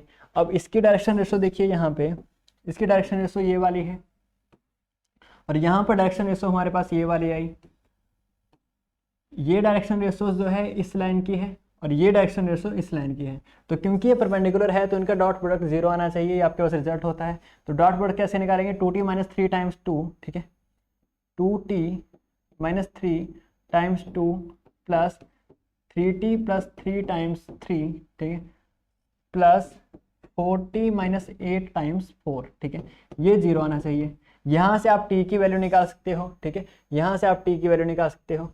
यहाँ से जो आपके पास t की वैल्यू आएगी, ठीक है, यहाँ से जो भी आपके पास t की वैल्यू आएगी उससे उसका यूज़ करके आप q पॉइंट को निकाल सकते हो, ठीक है, उसका यूज़ करके q पॉइंट को निकाल लीजिए। कैसे, t की वैल्यू आप यहाँ पे पुट कर दीजिए, q पॉइंट आ जाएगा, और डिस्टेंस फॉर्मूला का यूज़ करके p और q के बीच का डिस्टेंस निकाल लीजिए, वही जो है आपके पास परपेंडिकुलर डिस्टेंस हो जाएगा, ठीक है। इसके बाद आपके लिए क्या काम बचा कि पॉइंट p से q का डिस्टेंस फॉर्मूला से आप कैलकुलेट कर सकते हो। देखिए सबसे पहले आपने क्या किया, आपने क्या बताया कि एक Q पॉइंट इस पर अगर है जिसका आपने डिस्टेंस फाइंड करना है, वो किसी पैरामीटर t के लिए है, वहां से आपने x y z का यूज़ करके Q पॉइंट निकाल लिया, और आपने कहा कि Q माइनस पी करके डायरेक्शन रेशियोज आ जाएंगी, ठीक है, वो डायरेक्शन रेशियोज आपने यहाँ पर लिख दी, ठीक है।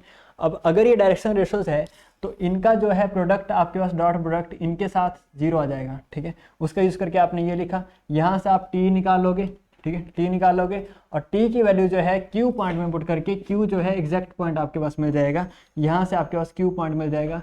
डिस्टेंस फॉर्मूला का यूज़ करके पी क्यू आप फाइंड कर सकते हैं, that will be your answer, ठीक है, that will be your answer. Next देखिए, if theta is the angle between 2 unit vectors a and b, then आपको बताना है कि what will be cos of theta equal to, ठीक है, what will be cos of theta equal to, ठीक है। तो कॉस ऑफ थीटा किसके इक्वल होता है, 2 वेक्टर्स के लिए, cos of theta is always equal to what, this is dot product of two vectors upon a mod b mod, इसके इक्वल आपके पास आ जाता है, ठीक है, इसके इक्वल आपके पास आ जाता है। तो ए डॉट बी यहाँ से कितना आएगा देखिए, और आपको क्या आएगा, क्या कहा है कि ये यूनिट वेक्टर्स है, ठीक है, ये कैसे वेक्टर्स है, यूनिट वेक्टर्स है। तो यूनिट वेक्टर है तो मतलब ये 1 आएगा, ये भी 1 आएगा, तो कॉस थीटा आपके पास सिंपली यहाँ से ए डॉट बी आ जाएगा, this is simply a dot b. तो ऑप्शन बी आपका यहाँ पे करेक्ट हो जाएगा। Clear, option B will be correct. Next देखिए, an LPP linear programming problem can be solved using graphical method if it has how many variables, ठीक है, कितने वेरिएबल के लिए जो है ये ग्राफिकल मेथड से सॉल्व हो सकती है, ये आपसे पूछा है। तो ग्राफ जो भी आप बनाते हैं, तो ग्राफ अभी तक हम प्लेन में बनाने के ही आप हमारे पास कन्वीनियंट तरीके हैं। अगर बाकी के निकालने हैं तो उसके लिए आपके पास कलर ग्राफ होते हैं, ठीक है, 3D ग्राफ्स होते हैं, but that are much complicated, उनका यूज करके आप एलपीपी को सॉल्व नहीं कर सकते, ठीक है। तो ग्राफिकल मेथड से एलपीपी लीनियर प्रोग्रामिंग प्रॉब्लम तभी सॉल्व हो सकती है अगर उसमें 2 वेरिएबल्स हो, ठीक है। तो अभी तक 2 वेरिएबल का यूज करके ही हम 2 वेरिएबल के लिए ही हम ग्राफ का यूज करके एलपीपी को सॉल्व कर पाते हैं। तो ऑप्शन सी इसका करेक्ट हो जाएगा। Clear. Next is if an optimal solution is degenerate, ठीक है, अगर एक ऑप्टिमल सॉल्यूशन डी जनरेट होगा तो क्या वो ऑप्टिमम होगा, ठीक है, क्या उसका बेसिक सॉल्यूशन जो है वो ऑप्टिमम होगा, क्या अनबाउंडेड होगा या इनफिजिबल होगा या फिजिबल होगा, ठीक है। इसका आंसर क्या होगा आपके पास कि फिजिबल सॉल्यूशन होगा, ठीक है। ऑप्टिमल सॉल्यूशन भले ही डिजेनरेट होगा, डिजेनरेट होना क्या इंप्लाई कर सकता है, क्या करता है कि जो इसका सॉल्यूशन होगा वो 1 वेरिएबल में आएगा, ठीक है, उसका कोई 1 वेरिएबल जो है वो 0 हो जाएगा, ठीक है, ये इंप्लाई करता है, ठीक है। तो ऑप्टिमल सॉल्यूशन डीजनरेट होना इंप्लाई करता है कि उसका कोई एक वेरिएबल 0 है but that will B feasible, ठीक है, उसका फिजिबल सॉल्यूशन का 1 वेरिएबल 0 होगा बट फिजिबल जरूर होगा। तो ऑप्शन डी आपका यहाँ पे करेक्ट हो जाएगा। I hope it is clear. जैसा कि आप जानते हैं कि आप कंपटीशन गुरु के स्टडी मटेरियल नोट्स, ठीक है, online test series, classroom courses, online live classes, crash courses, recorded sessions जो है परचेज कर सकते हैं। इन नंबर्स पर आप संपर्क कर सकते हैं। क्लियर। तो दिस इज़ फॉर टुडे। हमने जितने भी क्वेश्चंस थे मैथमेटिक्स के उनको सॉल्व कर लिया है। एग्जाम आपका कोई क्वेश्चन तो है लेंथी थे लेकिन इजी क्वेश्चंस थे आपके आए हुए। तो आई होप इट इज़ क्लियर। आपको अच्छा लगा होगा सॉल्व करके। Thank you so much.